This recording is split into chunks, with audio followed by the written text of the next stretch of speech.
Mr. Castro. Thank you. And thank you to our witnesses for being here today to speak on such a critical issue, the defense of religious freedom around the world. Let me begin by reaffirming a foundational truth. Religious freedom is universal. It's not the domain of one faith, one region, or one political party. It's a right that belongs to everyone, regardless of whether they are Christian, Muslim, Jewish, Hindu, Buddhist, or belong to no faith at all. And U.S. foreign policy should reflect that principle clearly and consistently. Unfortunately, under this administration, we're seeing something very different. Unfortunately, the White House has increasingly pursued a narrow, exclusionary vision of religious liberty, one that prioritizes Christian concerns to the near total neglect of other persecuted groups. Last February, President Trump issued an executive order vowing to, quote, eradicate anti-Christian bias in foreign policy. Discrimination against Christians, where it exists, should certainly be something our foreign policy confronts. To do so when we ignore anti-Muslim violence or the repression of indigenous spiritual traditions is religious favoritism, not religious freedom. In April, the State Department ordered its diplomats to report any instances of anti-Christian bias. Are similar efforts being made on bias against practitioners of other faiths? The answer is no.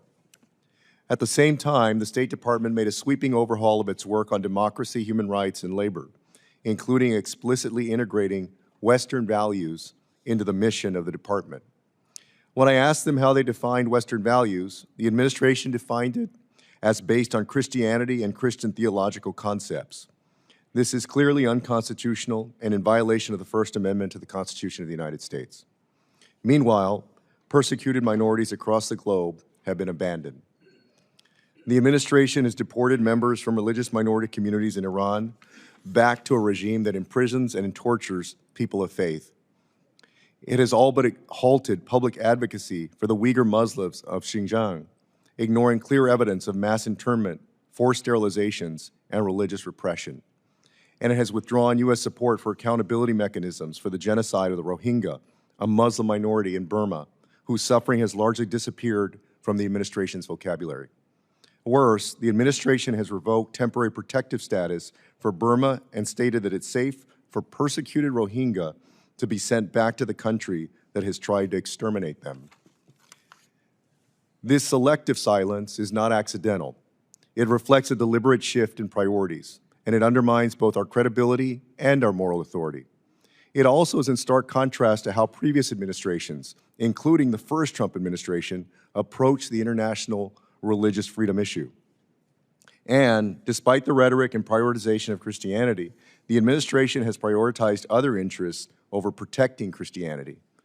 How else do you explain the spectacle of tomahawk strikes in Nigeria in the name of protecting Christians while cutting assistance that would actually address discrimination against religious communities?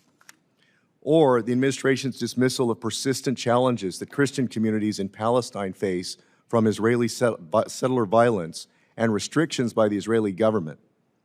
Christian churches in Israel and the Catholic Church in Gaza have been bombed.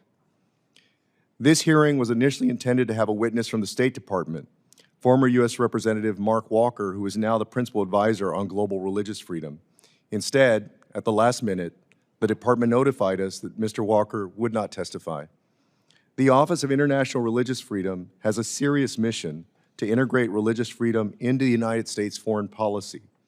However, increasingly, the administration has refused to send State Department witnesses, even for Republican chairwomen and chairmen.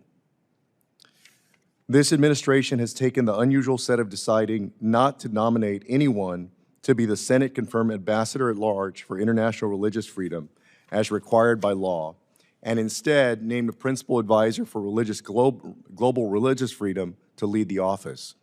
This raises serious questions. The law is clear. The ambassador at large has the responsibility to serve as a principal advisor to the president and the Secretary of State on matters of international religious freedom.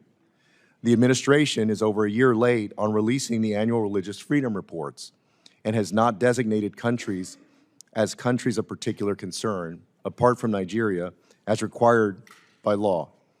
Given these deep concerns with the administration's embrace of Christian nationalist rhetoric and the status of the State Department's efforts on international religious freedom, Mr. Walker should be in one of these seats here today, testifying in front of this committee.